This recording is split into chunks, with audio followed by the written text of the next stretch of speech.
एक बार चेले ने कहा, गुरु जी वो शहद की मक्खी और मकड़ी की कहानी सुनाओ। गुरु जी बोले, बेटा एक जंगल में शहद की मक्खियाँ थी, उसमें एक मक्खी थी और एक मकड़ी थी। एक बार संयोग से उनकी आपस में बातचीत हो गई। तो वो शहद की मक्खी ने कहा कि भाई तू कहाँ रहती है, तू बाहर नहीं निकलती, कभी दिखती नहीं है। हम तो देख ऐसे फूलों पे और ऐसे आसमानों में, हवाओं में, पेड़ों पे ऐसे घूमते हैं। तू तो यही कहीं वीरान में, खंडर में, कहीं कोने में चिपकी रहती है। तो मकड़ी ने कहा, ऐसी बात नहीं है, मुझे ये अच्छा लगता है।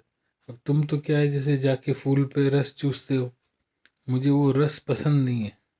मुझे तो क्या है, किसी का खून चूसना पसंद है। और मेरे पास क्या है, ऐसी चमत्कारी बात है, ज्ञान है कि जो तुम्हारे में नहीं है।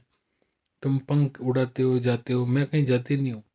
मैं ऐसे चमकीले, रेशमी और ऐसे आकर्षित करने वाले जाले बुनती हूँ।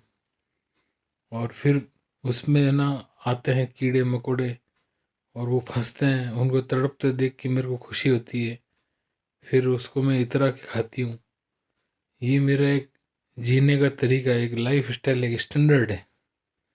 और तुम तो क्या है, वो इधर उधर भटकते रहते हो और फूल का रस चूस के और वो भी जमा करते हो। और वो मैं तो जो खाती हूँ सीधा मेरे पेट के अंदर जाता है। और कुछ दिन, महीने बीत गए, साल बीत गया। एक बार फिर मक्खी को लगा के देखना पड़ेगा जाके कि भाई मकड़ी जो है उसकी क्या हालचाल है।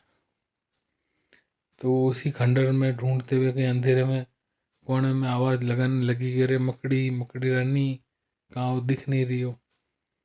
तो मकड़ी धीरे से बोली, ऐसे कराते हुए, कोई जैसे बूढ़ा है, बीमार होता है, कि यहाँ हूँ, उधर देख।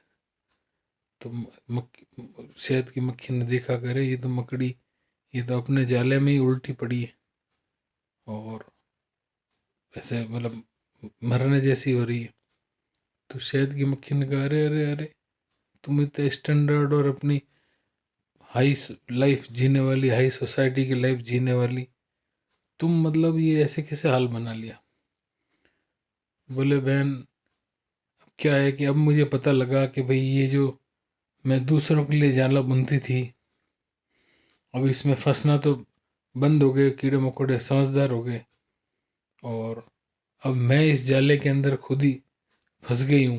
अब मेरे में इतनी ताकत नहीं है कि इतने गहरा मोटा जाला बुन लिया कि मैं बाहर निकल सकूं। और अब बस आखिरी सांसें गिन रही हूँ। तो बात यह है कि चेला, जो अपनी पसंद की, अपनी आज़ादी की ज़िंदगी जीते हैं ना, वो कम ज़्यादा, सूखा हो, वो सब कुछ खा के ना वो सुखी रहता है, आज़ाद रहता है, मस्त रहता है। और ये दूसरों के खून चूसने वाले, दूसरों के जिंदगियों को लेने वाले, उसको इस्तेमाल करने वाले, यूज़ करने वाले, ये क्या है कि अकेले पड़ जाते हैं। इनका भगवान भी साथ नहीं देता है।